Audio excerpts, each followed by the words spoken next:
I figured this has to be illegal because it's too easy. You made 10 million in one day. It was kind of unbelievable, the amount of trading volume we did. The map is laid out for you right there. In 20 years, you're guaranteed to be financially set. You would have over $1.8 million at year 30. So we'll drop a bomb for everybody. Go to LinkedIn, go to the search bar. So far, Google, Amazon, Apple haven't taken that away yet. They may, but so far they haven't. Explain to me what you would do knowing what you know now to get rich. So what I would suggest to young people. What it is, Brad Lee back again with another episode of Dropping Bombs. Today in the studio, folks, I got a real treat for you, especially if you're into real estate, but just making money altogether. I got Joel Kraut in the house, who's been making some dough for a long time. And making it in real estate, Wall Street, you're a lender, you still flip houses to stay in the game. You've bought hundreds and hundreds of projects. You probably funded hundreds of projects. If you guys have heard of the BRRRR method, this is BRRRR.com, basically. Yeah?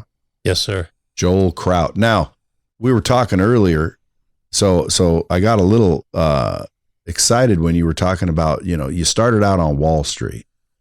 Right? Yes, sir. Now, you were around when it crashed. You made 10 million in one day. Yeah, my brother-in-law and I were options traders on the SIBO, and we traded in what at the time was called the OEX 100, which was the biggest product in America. It's been replaced by the S&P, but for then, that was the biggest product. Mm-hmm. My brother-in-law was truly one of the great independent traders in the country, and we were both young kids. We were 24, 25 years old. It's 1987. Leading up into that week or two was the first time the market had moved over 100 points in a day 3 times. Most people don't realize that. So we were getting ready and our positions were massively short the market. For those that have ever traded options, we were long a significant amount of net puts. And, honestly, it was crazy. The first hour of trading, market was down about 150-ish, 140, something like that. We'd actually left the floor to go to the LaSalle Club. For anybody who's, an older school trader, that was across the street from the exchange. That's where people would go to hang out sometimes. One of the guys comes in, we're eating breakfast. Hey, did you see the market? We're like, yeah, it's down like 140. It's like, no, it's down 280. Like, holy, unbelievable, right? So we ran back over. We started trying to hedge. We couldn't even hedge. We couldn't even get fills to our orders. The market was moving so quickly. We would just pick the phone up and call the S&P 500 futures pit to buy futures, to get long the market, to offset our short, trying to lock in profits. It was just an insane day. We went the whole day, in some cases, without even getting orders filled to the next day. It was really quite incredible because at the time, he lived in a place called 950 North Michigan, 1 mag mile. Anyway, I go down to the exchange the next morning. He's like, go in, check the sheets. You get a pack of sheets with all of our trades, and you're trying to figure it out. I call him up. I'm in like a white sweat. I didn't know what to do. Call him up like, Joel, we have a problem. He says, what do you mean we have a problem? It's not possible. I said, the sheets show we're down to like $2.4 million for the day. He said, what are you talking about? It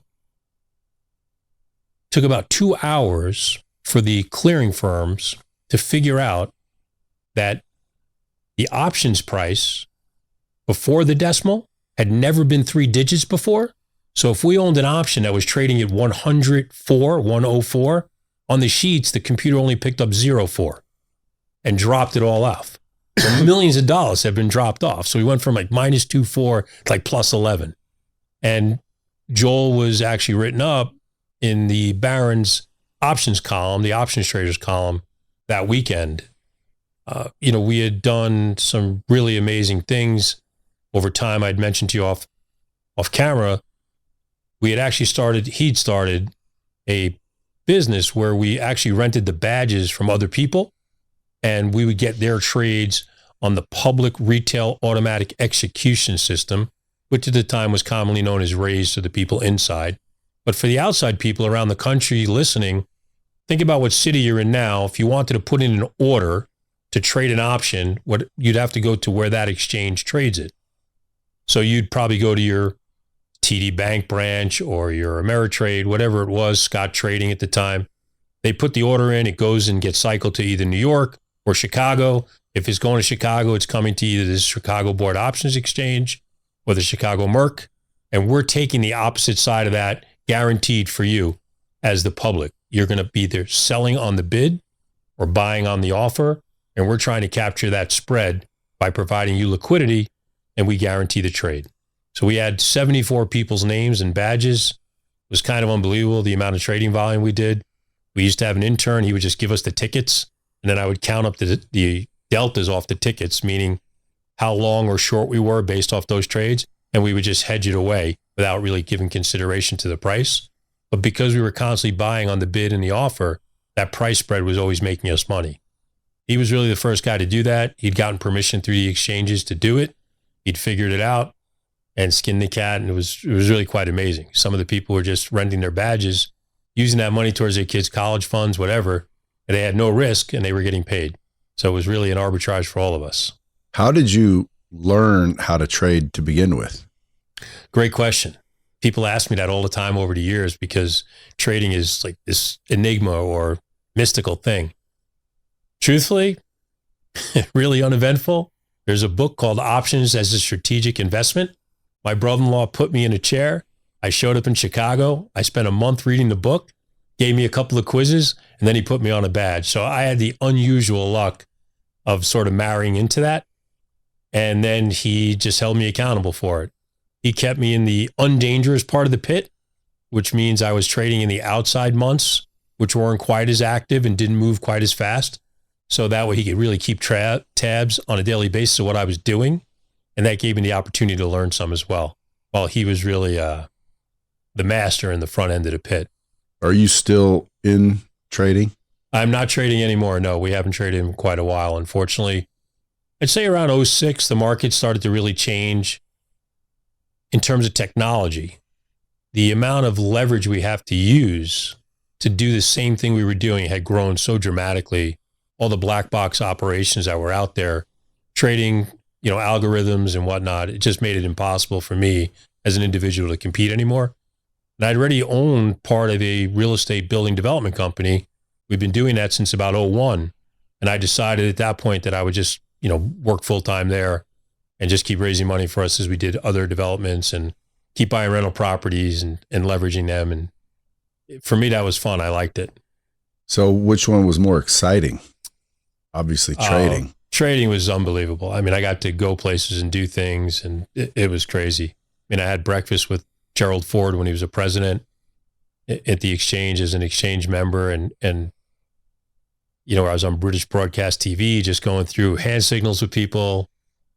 We just had unbelievable experiences, played golf at not all, but almost all of the great courses in America, just as a visitor and guest because of Wall Street having those connects. You met a lot of famous athletes, models would come to the floors. So it was pretty cool. And I got to do a lot of things people kind of hoped or dreamed of. Was the money you made trading kind of how you got started in real estate because it's just a intelligent investment or what? So for me, I used to commute and I would read books. And the books were kind of similar in theme. It was a well-known, famous family, usually autobiography. So maybe not the most exciting book, but I came from very humble background and we didn't really have that kind of access. So I wanted to read about it and learn about it. And then, like the everybody wants to be like Mike thing with Michael Jordan, I kind of followed what those families are doing. Every family owned real estate. So I was trading and starting to do okay. I had a little bit of money, but it was always vulnerable to whatever could happen in the market that day or week.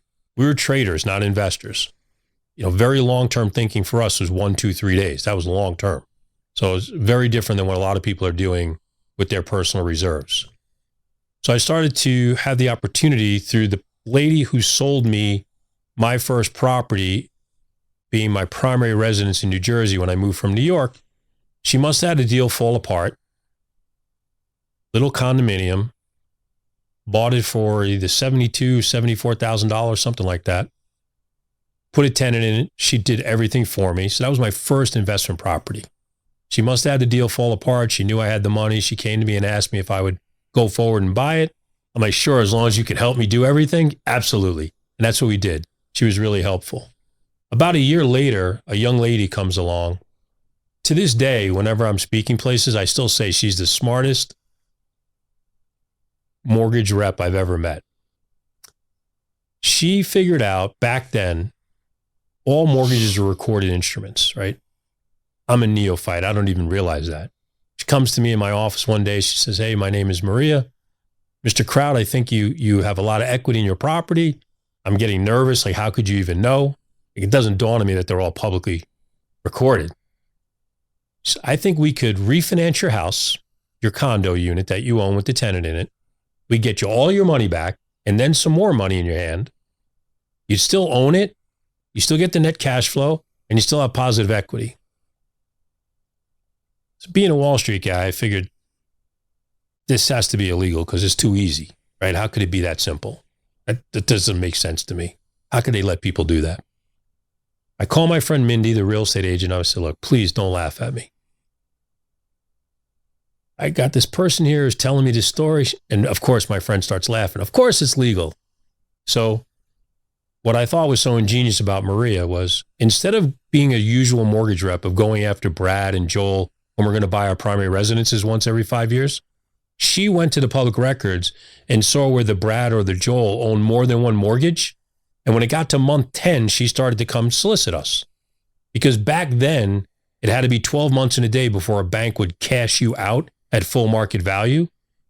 And she figured out that cycle. So we went on and did, I think, 22 more mortgages in the next 2-3 years.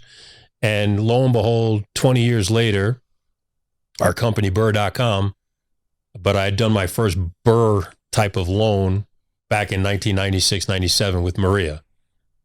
It's helped people build incredible net wealth across the country.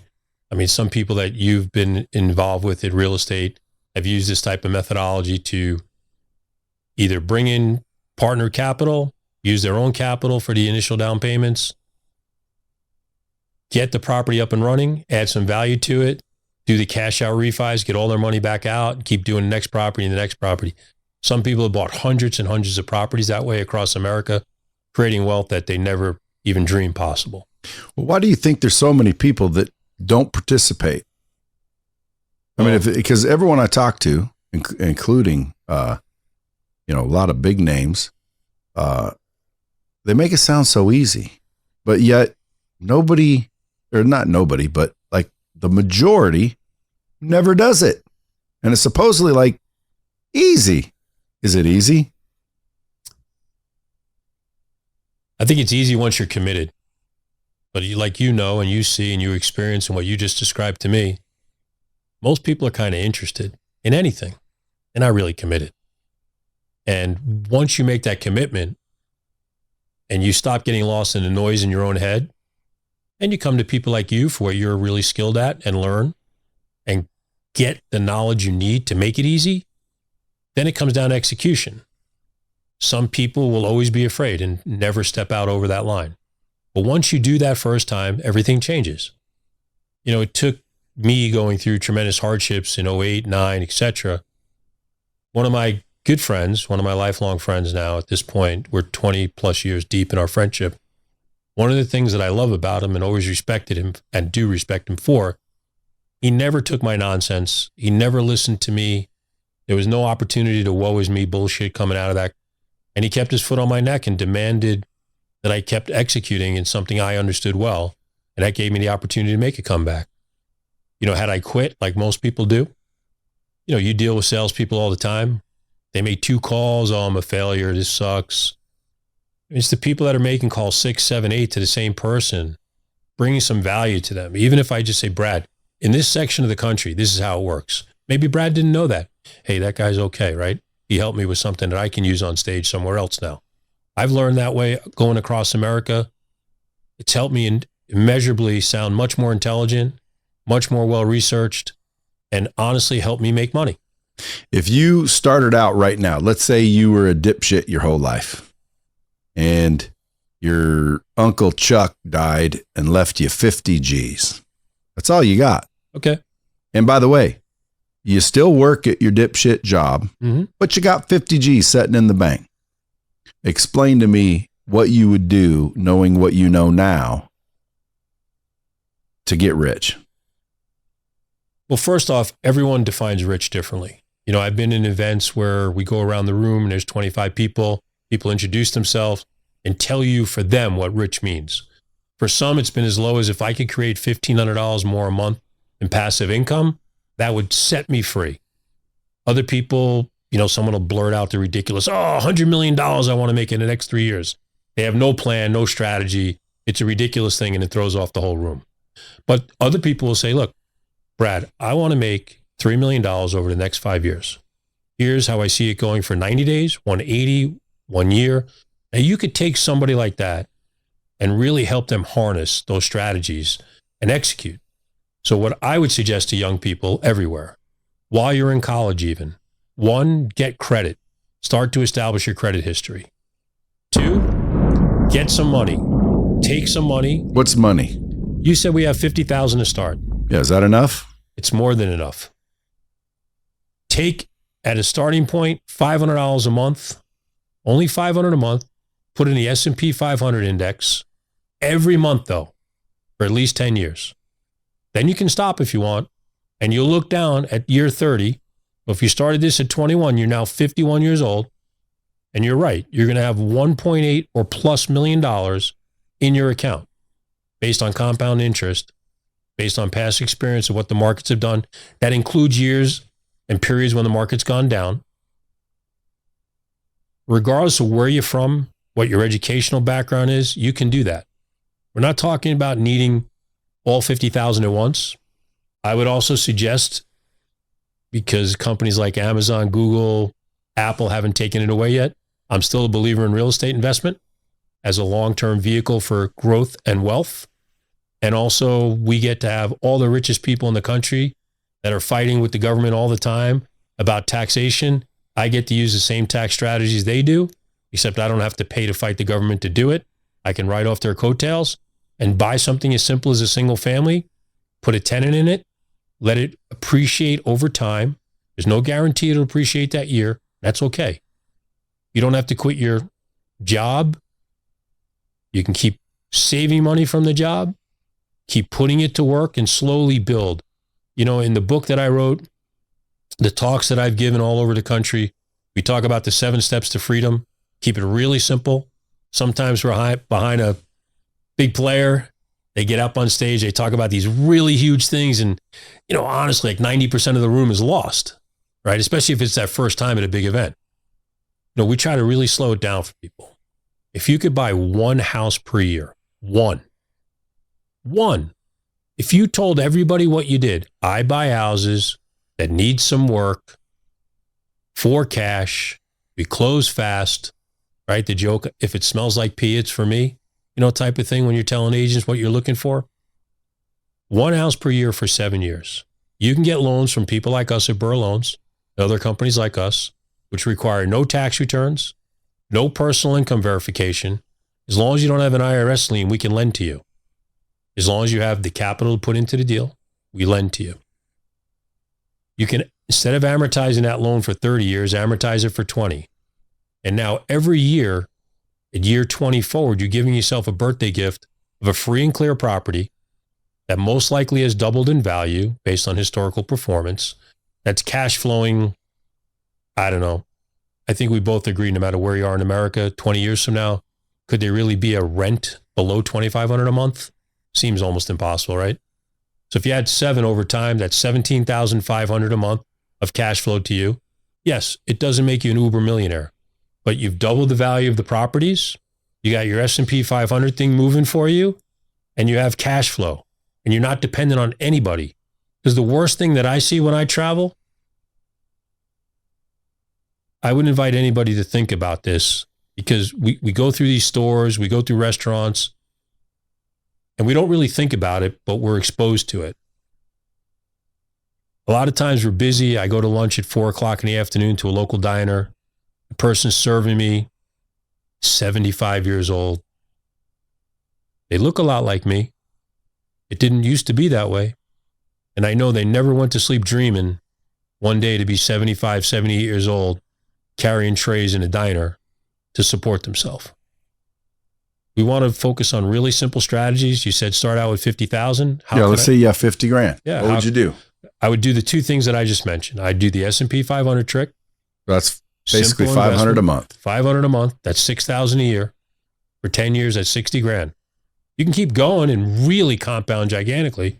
But even if you stopped, based on the historical rate of return for the last 40, 50 years of the S&P 500, you would have over $1.8 million at year 30. How do you set up an account to put 500 a month into the S&P? So we've done that for a few of our mentees. We've helped them with that.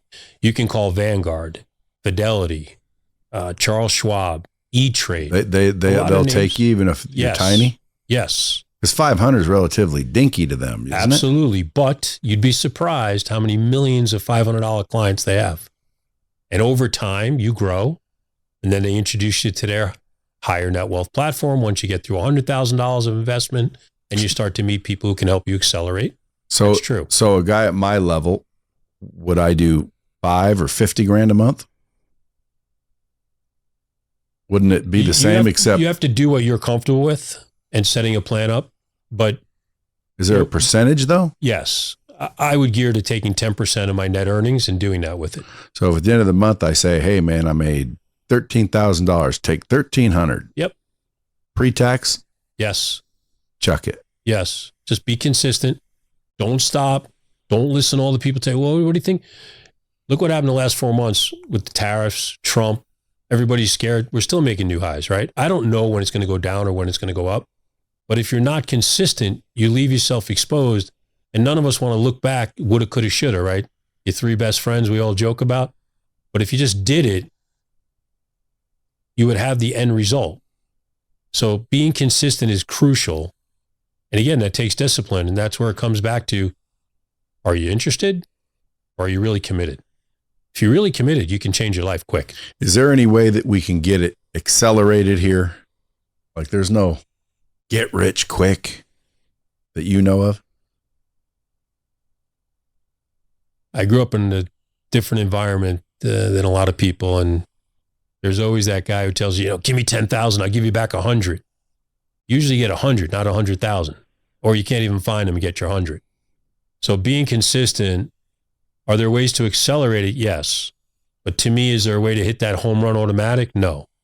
Well, the 500 you can do just with a regular job. So that's not your uncle's 50 G's. Your uncle gave you 50 G's. Okay. Forget the 500. What he's saying, people, is everybody listening, younger the better because of compounding is going to take time, is even if you're young, 18 years old, hey, go open an account, put $500 a month, which anyone pretty much can do unless you're just flat broke. But if you can just throw 500 a month, act like it doesn't exist and forget about it. 500 a month, by the time you're 51 years old, you'll be a multimillionaire no matter what the stock market does. So when it crashes, don't exit. Just keep throwing the 500 blindly for 10 years. And even if you stopped, which is only 60 grand, by the way, if you stopped, you're still going to be a multimillionaire. But in 30 years from now, 1.8 million is not going to be very much. Won't be enough by itself. Yeah. So again, I mean, that's technically a millionaire, but they'll make the same mistake I did. I thought I want to be a millionaire. Well, that's not really what I thought a millionaire was. Like I really wanted to be a decamillionaire. Yes. Or above. But at the end of the day, you think, especially when you don't have it, man, a millionaire, you can do anything you want.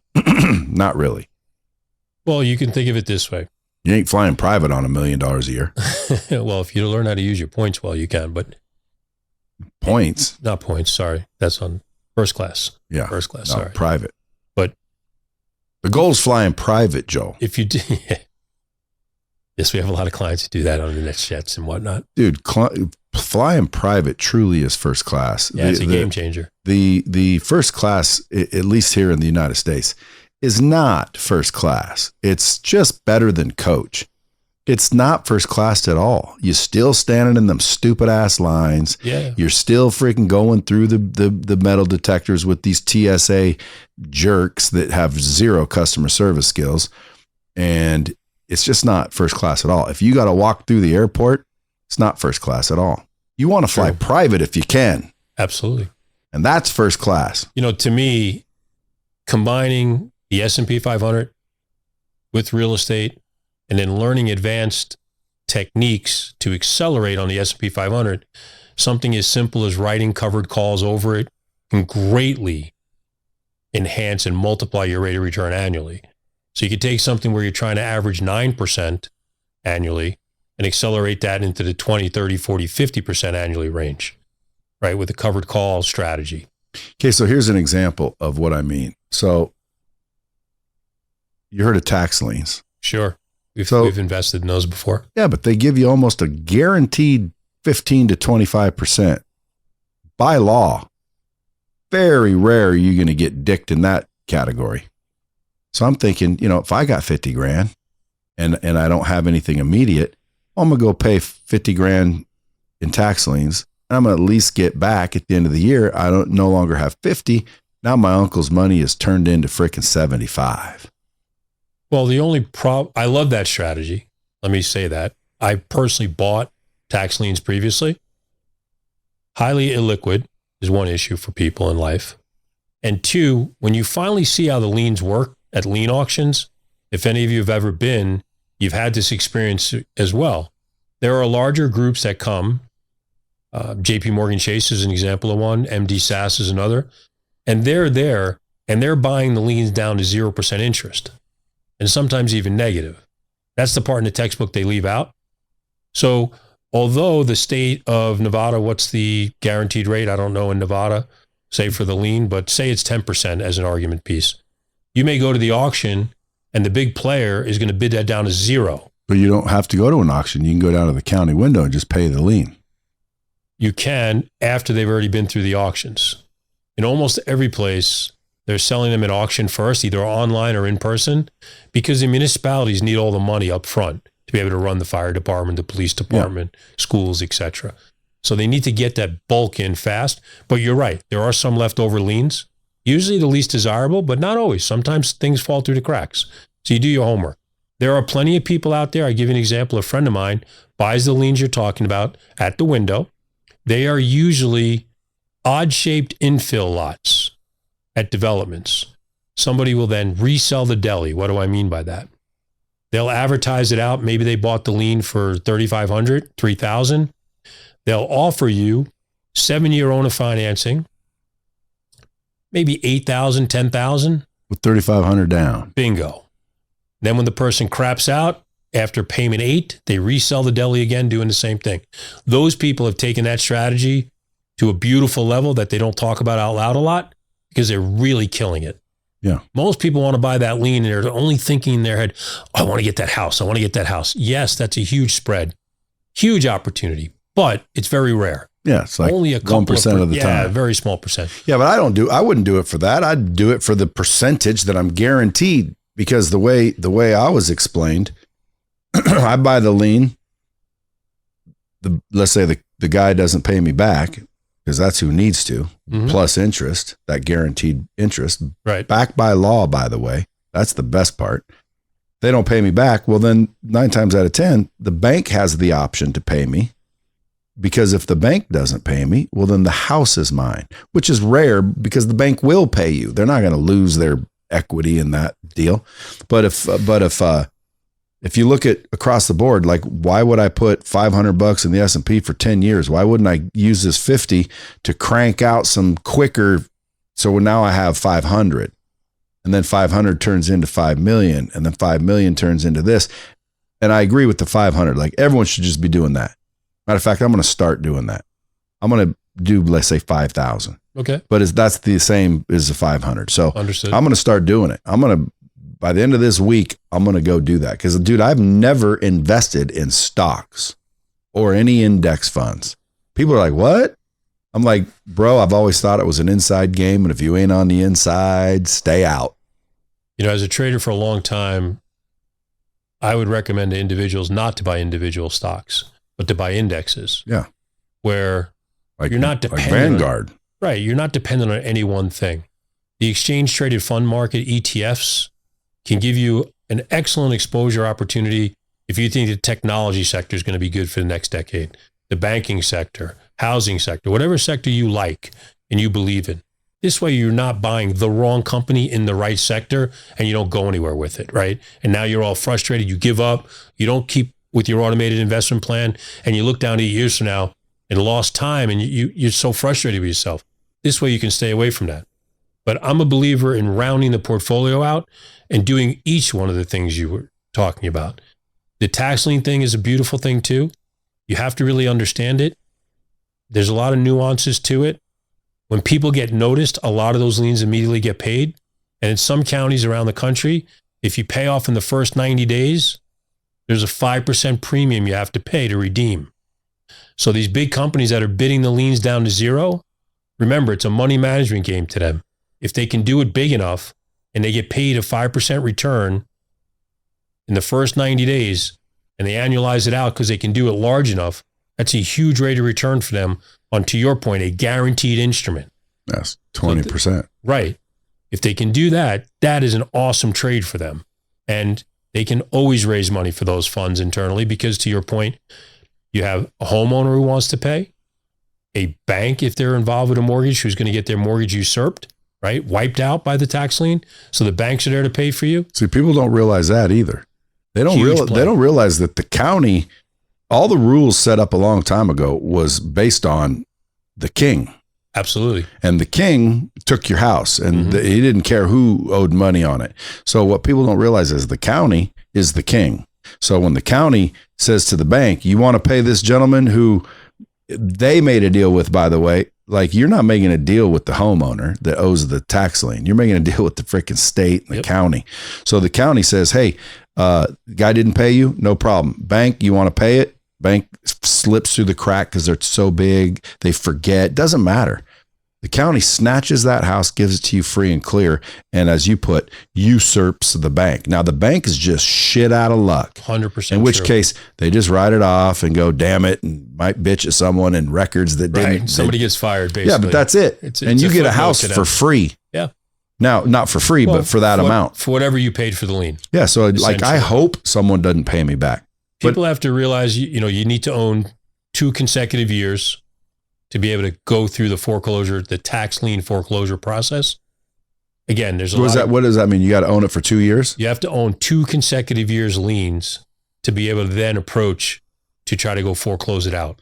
So if you pay off the liens in the first year, you got to pay the liens for the second year, or you got to own that lien for 2 years? You got to own both liens. I got to own 2025's lien, and I got to buy 2026's. What if someone else buys it? You have to go trade with them. There's a huge secondary market. So you can't foreclose otherwise? Correct. Oh shit, see? There's always these little catches. There's a lot of nuances, but so that's why I asked, what would you do with $50K? And not if you're 21, if you're 55. I'd still be buying real estate and still investing in the market. What kind of real estate? Affordable housing? They got these little manufacturer homes now you can buy out of China for 40 G's. They look great. Yeah, they've become very popular. We see them. They look great. We do a lot of work in the Southeast. We're starting to see those kind of replace trailer parks, right? Yeah, so what I'm thinking is like, okay, how about I just go buy some land and then just slap these little manufactured mod homes, right? And then just rent them out. People are doing that in a lot of places. Are they killing it? Yes. The hard trick is the zoning. But when you find areas that are agreeable to it, it works great, to your point. Especially if you go get some killer areas like a river. Buy some land on a river, and all of a sudden you're like, well, I can't build homes here. No, but you can drop a freaking manufactured home right there that looks like a real home now. You don't know they're manufactured. They just come in, dump it, you're good. The tiny home thing has become really cool, to your point. One of our friends took a really beat up, disgusting mobile home park in Florida, and instead of putting new tuna fish cans out, put out these tiny homes and kind of make it an Airbnb destination place, because each home has a different theme to it. And then they put in a sand beach volleyball court and a pool room and things. And, the guy who was trying to sell that drives by it once in a while. He must want to put a bullet in his head for not having the foresight and thought. They took an asset, I don't know, they probably paid $500,000 or $1 million for it, turned into something worth multiples of that, to your point. Like, how do I do something fast? Knowledge, calm, rational thought, approaching the townships to make sure zoning was correct, and buying something somebody else hasn't thought of for a different use. To me, the biggest opportunity is in repositioning real estate. If you think that through successfully, you could take your $50,000 and make it into $5 million a lot faster than you would normally think. A lot faster. Yeah, well, then there's county land banks that the county owns because of whatever the reason, foreclosures, where they'll give you the land as long as you're willing to kind of gentrify the area and put some affordable housing. Like, they'll give you that land. Well, surprisingly, a lot of what you said is absolutely true. But what we're seeing also in some of the different cities around America, that affordability piece is not always tied to it. And you're able to actually sell it at free market. So we have a lot of clients that we lend to that do that. They buy from land banks, and they will then construct, a single family, 4-family, 2-family, and then actually resell them. And some people have taken it far enough to sell it as condos and even make more money than just selling the vanilla house. So a lot of ingenuity out there. Again, repositioning, rethinking your way. These counties want to get these things back on the tax roll. So they're willing to work with you. People have created niches where they're writing the RFP proposals to the county. Somebody like myself might hire someone to write that for me to improve my chances to get the allocation. Well, if you're going to get an allocation of a lot that normally trades at $100,000 for 10 grand, and they don't care where you got the 10 grand, you're going to pay that RFP right of $5,000 to write that report. I mean, that's just smart business.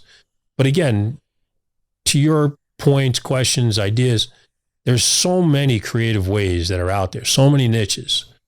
Finding what you're really interested in, something that makes you feel something, once you do that and really go all in on it, you're going to end up infinitely better than any other thing you've ever tried to do. But do you have to feel something?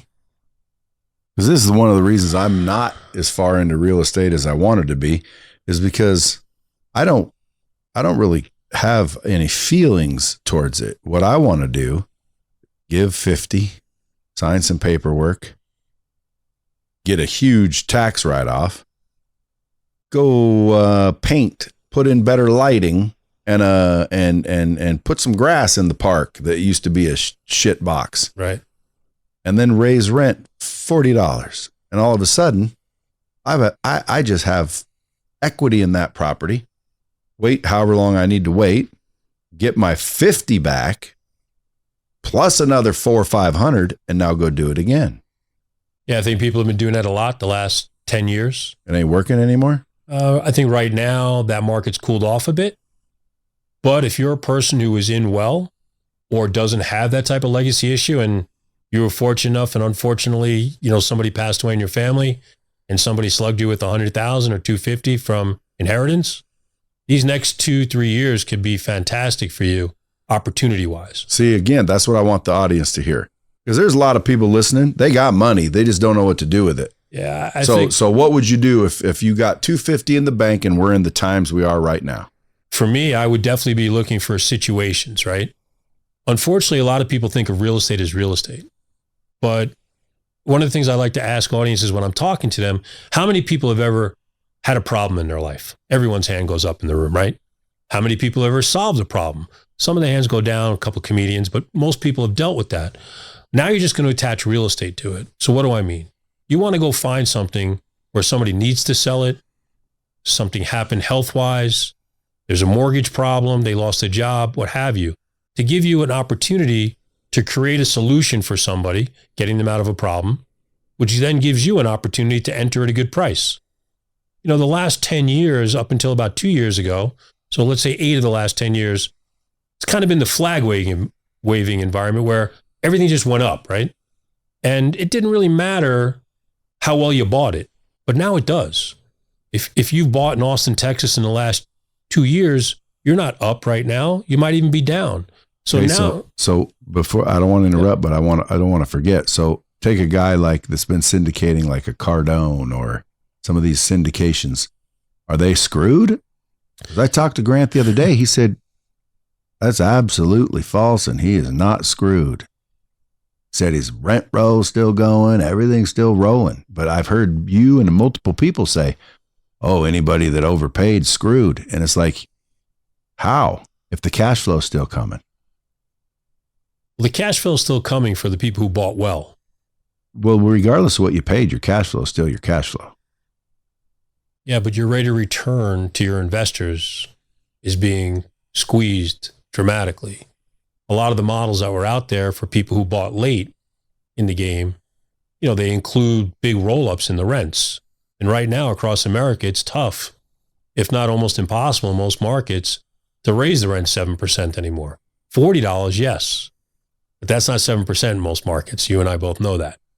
If you're buying well, and maybe that market didn't have quite the sex appeal of a Dallas or Miami or New York or parts of California, but it's in other more, I apologize to anybody out there, but more meat and potatoes like areas where cash flow is good. You're right. And it works. He's right. Grant's right. But he's buying well. He's finding situations. He's not just taking the offer where people are offering. He's negotiating the deal smartly. He's negotiating certain concessions to him as the buyer, which enhances his overall return. And he's setting himself up for success. See, that's why you need a mentor, because you wouldn't know to do all that if like a guy like me just starts going, hey, I got money, and I start wheeling and dealing. I don't know to do all that. Yeah, that's where I'd call you. I think the mentorship aspect, it's really overlooked by a lot. For me, I'm a real estate junkie. That's true. And I have some unique background because I also traded in the markets for a long time. But most people don't have those experiences and need some help. Doesn't mean they're not great once they get going. They are. But they accelerated that, to your point earlier, by tapping in with you and what you do. Tapping in with a guy like me in the real estate world. Grants and people like that. That is the acceleration that you're looking for when you're 45, 48, 52. You're not starting at 21. At 21, you have tons of time to learn. And you can do things that over time are going to work out great. But as you're changing a career, reinventing yourself, whatever you want to call it in America, at 50, you need that extra help. And I know one of the biggest mistakes I made growing up in the American school systems, cost versus investment. We spent so little time on that and really defining it for people, because the average guy like me says, hey, you know what, Brad? That's a cost to me. I can't afford it. But the smart people always seem to be further ahead faster, say, that was an investment of my money that paid big yield because it took my learning curve from 10 years down to 18 months. And now my rates of return, to your point, are 18% a year, 22% a year. Compounding, not 7, 8. There's nothing wrong with 7, 8. Don't get me wrong. But rich people compound money. They do it smartly with smart, well-vetted people. They don't take flyers. Someone comes to them and says, I can earn 30% a year. They immediately get nervous. How'd I get so lucky? Why does that guy need me? Usual things that you respond. But for people who are well thought out, go get the knowledge, spend time with people that can help bring them up. I know we hear that all the time. We see it on Facebook, Fakebook, see it on Instagram. Those parts are real. And if you take that to heart and you really commit to it, your life's going to be dramatically changed in 1 year, 18 months, 3 years. It's unbelievable. Even as a 50-year-old who just got downsized out of the post office or whatever it is. Well, I think 60 is the new 40. Yeah. I mean, serious. Like I'll be 60 in like 4 years. Dude, I feel like I'm 40. We definitely take care of ourselves a lot differently than people did 40 years ago. That's true. Longevity, you have to be prepared for it. I'm just saying, like, if you're 60, man, it ain't too late. Shit, you still got plenty of time if you're taking care of yourself. So I interrupted, and people were probably taking notes when you said if you got 250, you could do some shit right now, because the market, you say, is back where it hasn't been in a while. And because you're bouncing around the country, you're involved yourself. You didn't just, get the 30 years experience you've got. Is it 30? Shit, it might even be 29. More than that. So 30. Yeah, but you've got all the experience. You've seen all the shit. You know all the angles and the whatnots. And you were saying in there's people say it's coming back. Well, it's back. Like, yeah, I think people think it's coming. It's here. I think it's here now. So banks are starting to trade notes again. So we've seen that. Regardless of someone's age, if someone's got a couple $100,000 laying around, how could they go in and capitalize big? What's back? We just had working with a customer, buying a note from a bank. That note, they took all the default interest off of it. They took a small haircut on the principal, and now you're buying something at a discount to full market value and completely right-sizing the situation for yourself. And you're almost instantly capturing that equity, right? That little spread. Yes, it's not like 08 where maybe that little spread was 50% of market value. Maybe that little spread now is 8 to 18%. But starting out that way and then raising the rents a little bit. Yeah, but you'd have to know about the bank that's willing to do it. How do you find these, situations? So we'll drop a bomb for everybody.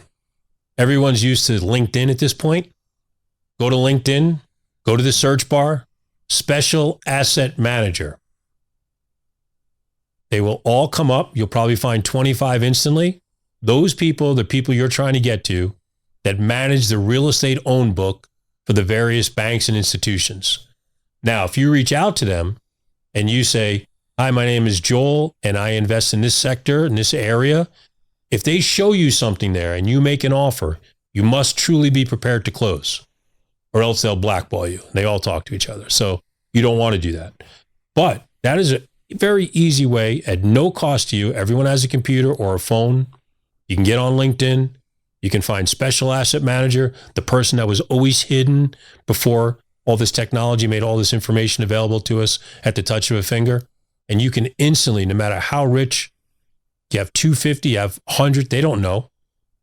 And people who have 250 liquid, a million liquid, they usually have some other friends. You can partner with them to buy a bigger portion of properties at once and really jumpstart your career. What would you be looking for? Multifamily, commercial? For me land? For me personally, I still like single family homes. There is a huge underserved market in America. I'd like to joke, I grew up in Jamaica, Queens in an apartment building, but nobody ever goes to sleep dreaming of living in unit 13H. They do still go to sleep dreaming about buying a single family home. So I still think the demand is high there. There's a shortage. So if you can get single family homes at good prices, fair prices, you should do very well long-term. Long-term could be 10 years. It could be 5 years. It doesn't have to be 50. What if you buy a house and you think you did well based on comps and all your research, and then the market crashes again because you were incorrect? Well, are you incorrect because you have no cash flow? Because I would want to help people understand that part of it. That's what I did wrong back then. I'd over-leveraged, right? And that over-leverage killed me. My cash flow couldn't keep up with it, so I couldn't sustain. Why didn't you just borrow money? I'd already borrowed all I could. I was at over 100% leverage sometimes already. So no one would loan it to you. Yes, I was at it. And at that time, don't forget, the industry was just shutting down, the banking side of the world. So that opportunity wasn't really there. And our side in the private direct lending world hadn't really grown yet. It was really very small at that point. But now, if you go to plenty of the country, cash flow is still working well. And if you're a long-term player, somebody who's working in a job, has a W-2, pretty good W-2, not the greatest one in the world they always hope for, but certainly not the worst. And they have benefits. Maybe the company still matches for a 401k, and they're going to stay there. It doesn't matter to you if the property went down 4% for the year. You're playing for 10 years when it's up 50% over time, and also cash flowing a little bit each month and trying to get that to amortize down to zero so you have true freedom. I mean, the one thing that we're all after, which is the same thing, is freedom, right? It doesn't matter who you are. That's what you want. The ability to live your life how you want every single day under your own terms. That's freedom. Tuesday afternoon, if you're married, your significant other, whatever it is, you want to go have lunch in a restaurant at 11 o'clock, 2 o'clock in the afternoon. You watch tons of people with phones double tied to their heads. They can't do that. They can't break away. But you have set yourself up to be able to enjoy your life and do that. That's power. That's freedom. Well, by that definition, a homeless person's freedom. I said pay for the meal, though, on a regular basis and be able to do that every day. So financial freedom, again, I define it almost the same way. is where, let's just take your average bills. I always say triple it, but let's say your bills are $6,000 a month. Mm-hmm. Okay, so triple that. That's 18. Okay, so again, assuming you don't want any better of a lifestyle, obviously, but if you can make 18 G's a month, living like you live without doing anything, that's freedom. Because, again, dude, if my bills are 6 and I'm making 18, even if you whack me for taxes, I got my bills, and that's what's freedom. Like, I don't need to go to work. I don't need to do anything. I could sleep all day, play all day. I could do whatever I want all day and not have to worry. That's freedom. Financial, anyway. Absolutely. And frequently when you travel around the country and you meet people, it's amazing the percentage are not the people you would quote think are going to be rich, that have assets, have some money in the market, have some real estate, have some tax liens or whatever else they're interested in. And they never made $500,000 in salary or $1 million on Wall Street. They made good money, working hard for it, didn't live over their means, and began to learn the concept of passive income and started to stock that away. And that really set them free. Again, in school, in elementary, junior high school in America, they're teaching us like, you're going to take a test and you're going to fail it or you're going to do great. Like, so what? I graduated from Penn State University. We used to take multiple choice tests at times. I've been waiting for one of those since I graduated. No one's ever given me one. I'm pissed. Truthfully, I think if you gave me a multiple choice test right now, I could study for an hour, I'd still get a 90, but no one will give me one. So what good was it? But if you teach someone how to think and understand and learn, you're setting them free for life, right? It's a whole different world. Now someone can constructively go take a look at something, find a problem, solve the problem, create a solution, and build a whole process around it. That's where the big money opportunity is, right? That's where simple things become huge winners. It's unbelievable. So do you think there's still plenty of freaking opportunity in real estate? People listening right now that have been wanting to get into it. Do you think they should? I think people should never stop investing in real estate. I'm not a big religious guy, but throughout all of our lives, somebody has talked to you about the Bible, one version of it, some sort of another, the Quran, the Tet, whatever it is. Since the beginning of marking time, people have been paying and exchanging for a place to live and or work. So far, Google, Amazon, Apple haven't taken that away yet. They may, but so far they haven't. Why, when you say that, what do you mean by that?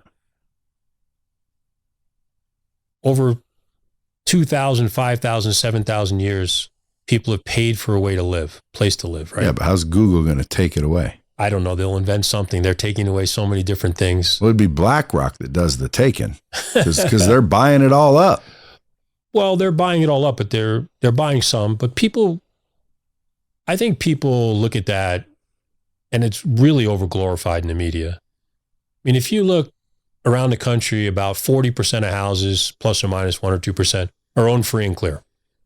Really? Yes. I'll be damned. Right, exactly. And you're a highly in-the-know guy, educated throughout different people, knowing people at BlackRock, and people are still surprised by that statistic. The investor marketplace, BlackRocks of the world and all the different investors, I mean, they're accounting for, much less of the overall market than people think. And their change and move is 4% of the overall market. It's not, they're not buying 100% of the market. Well, they probably would if they could. Maybe. To me, I just emulate what successful people do. So if BlackRock's buying single family homes, and they are, maybe I should be buying single family homes. Well, you just said one of the all-time gems, right? In dropping bombs. I just do what the really successful people do. It's always interesting to me as I travel and meet some successful people, knock wood, thank God I get to do that sometimes. They don't keep it a secret. They show you the special sauce. It's just some of those other people just refuse to follow the map. The map is laid out for you right there. Speaking of this map, this book, 7 Steps to Financial Freedom, you said this chapter, if you just follow one chapter, anybody, not me, not the capable, not the rich, not the good looking, anyone follows that chapter, they'll be a millionaire. How long would that chapter take someone to become a millionaire if they just follow this one chapter? I mean, if they really follow that chapter, I would say it takes 20 years. The 7 steps to freedom. Yep. So if you just follow that in 20 years, you're guaranteed to be. You'll be good. Financially set. To your point, I can't guarantee what $2 million is worth in 20 years or $17,000 to $20,000 of free cash flow is worth in 20 years. But I know it's a huge leg up on the $2,000 a month you get from Social Security, which probably won't even be there. I know it's better than sitting there and praying that you don't get downsized by technology or AI that you're afraid of. You're not even sure how it's used, but you're afraid of it. And preparing yourself with simple strategies that aren't esoteric, that anyone can do and make use of, has to be a big positive in your life. Especially as we've been talking today, augmenting it with some other things for balance, rounding out your overall portfolio, and you taking control of your life. You being the person responsible for yourself. You know, again, are you interested or are you committed, right? It took me a long time to get smart. That's true. I was definitely an idiot. You know, I overexposed myself to usual things, ladies, liquors, and leverage. And I got smarter, hung out with smarter people. I started to follow what they did. I started to learn from my own clients not to overspend personally. I learned that lesson from a lot of my clients, and it changed my life, honestly. You can't live at 29% if the savings account's earning 4 and a high yield. It just doesn't work. At some point, you just run out of gas, right? So you need to change that parameter for yourself. And as you do, it's amazing how freeing it is. You know, we like to talk to people about really simple things and give them stuff that they can really execute upon at almost no cost to themselves, literally. You know, strategies in real estate that cost nothing to use. Simple ways to do research, right? I like to go to towns. I'm in cities all the time. You know, depending on where I am, I'm looking at really simple things like McDonald's, Burger King, Wendy's. The real estate agent that I'm traveling with always go, oh, you know, you're a little chunky. You must really love fast food. And I'm thinking to myself, you know, you're really an idiot. Why? Because think of how much money those people spend, those companies, in demographic studies, and they're telling me where I need to be. You go to a town that you've never been in before, and there's 9 fast food places. Think about the cars that go through those drive-thrus. Don't you think there are rental tenants? There aren't a lot of Maybachs and convertible Bentleys going through. Once in a while, true, but not often. Conversely, you go to a town where there's only one, there's not enough density to do your business. You can own one property. But if you have to drive somewhere or fly somewhere for one, it becomes expensive. But if you can drop into a city, a local area, a small city, and have 8 or 10 or 12 properties, now you can make good constructive use and you're building a business. You're going to build out a team. The team's going to run that business. You're not going to spend all day on it working, killing yourself. You can still go on a vacation without everything shutting down on you. That's what you're really after. That's what we try to help people with. So what would you have the Bomb Squad listeners do that are like, you know, they're engaged with what you're saying? They're just not quite sure. You coach them? What do you do? Mentor them? Yeah, we do have some mentorship. Yes. I mean, it's very simple. They can go online. We have a website you can find our course, which is a simple course, but I think very impactful. What's it teach them? It's going to teach them about, one, analyzing their own starting point. Where are they? We start there. Too many people, I feel personally, try to jump in at the deep end, right? You've been doing this to build to this level for 20 years. Wasn't always a smooth line, but this is the culmination of a lot of hard, intelligent work. People want that instantly. Well, we want to help them break things down so they can get to a base level that is strong to build off of. Then you can build faster. But you can't build fast if you have all kinds of cracks. That just doesn't work. So it teaches them where to start. We want to go over how to start. Offense, you're making money. Defense, you're starting to save it. Then investment. And you're working your way through that process, right? Because as you know, so many people are in chaos and scramble mode. They're not even at stabilization yet. Well, what do I have to do to get to stabilization? And then once I'm there, what do I need to do to take it to the next level? And we want to help people walk through that and begin to see those strategies, how to implement them. You, myself, others, we think of it reflexively, but not everybody does. They don't have that exposure.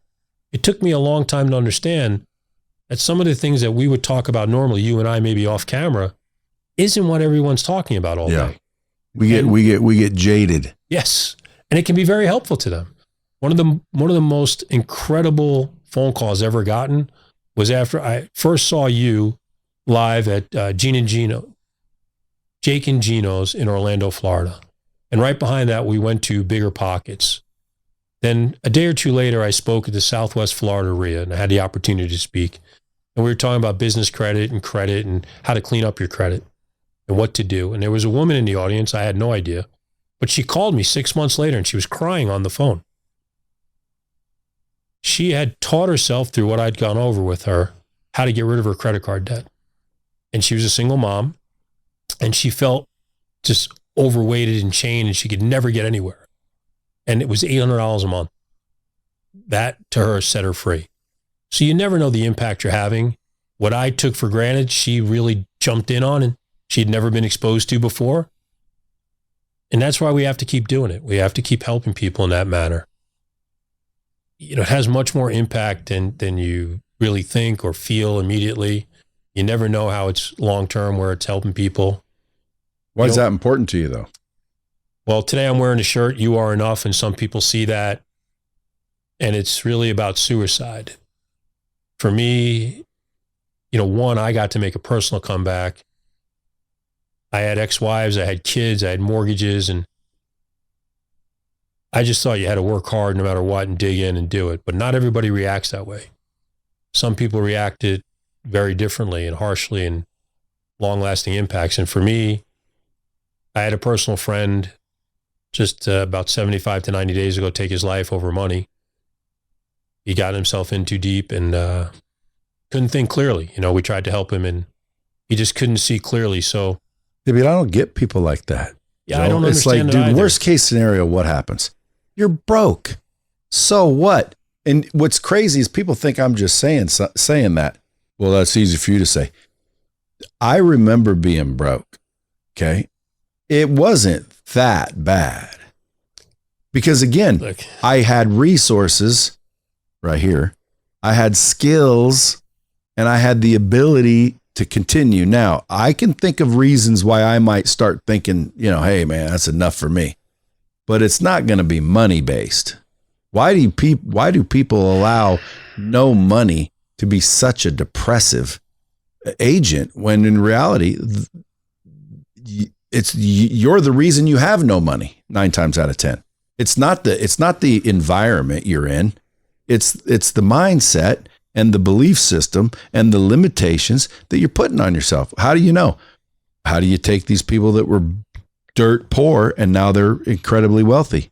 And then how do you take the people that are incredibly wealthy and they become dirt poor and get incredibly wealthy again? Because again, dude, it's not, money's not the thing, is my point. It's your mindset, your skill set, your habits, your network, your resources, your environments that will contribute to your ability to succeed and accelerate that. But if I lost all my money, suicide wouldn't even be on my mind. Like, how do you think people get that far down over money? Well, I think some of the people have never really established how they feel about themselves, and they're too worried about how other people feel about themselves. And I think, that talks to your point about mindset, self-worth. If you don't really develop that, you can't make a comeback from that. So with your friend as an example, why do you think they decided to end it all over money? Look, we can never really know or speculate, but, in his case, he liked the allure of people thinking he was really rich and, living a nice lifestyle. And, he just couldn't deal with the repercussions of maybe not being that guy. I was talking to him and said, look, you're going to have a tough 3 years. 3 years. We're not talking about 50. We're talking about 3. Get your shit together. Calm yourself down. Put your ego aside. Go to your son and tell him the truth. Make it part of your comeback story. It's like the hardest thing I had to do was actually tell people the truth when I was really down and out, right? I like to joke with people. It's not funny because it's real, but I owned a restaurant, owned it in my town, And I was so embarrassed, I slept in my car behind it because I didn't want to, like it was crazy. I owned the restaurant. I hadn't lost it yet, Look. Did you think about committing suicide? No, it wasn't an option for me. Did you think about it? No. Yeah, neither would I. I don't see that. Look, you work on your skills. You gain knowledge. You're going to have setbacks. You play big, you're going to have big setbacks.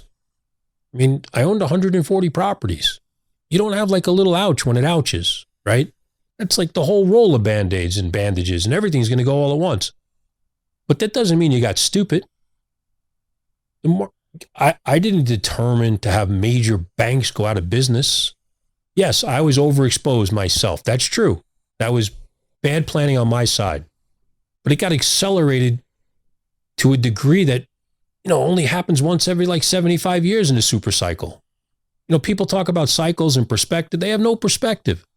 So having better perspective, having better self-worth, having better feeling about yourself, that helps get you through those types of times. Having 2 or 3, if you're lucky, good friends where you could just talk to them and they're not going, oh, Brad, you're just a complete jerk. You're an ass. How could you do that? They don't do that. Do you know what? A lot of well-to-do people.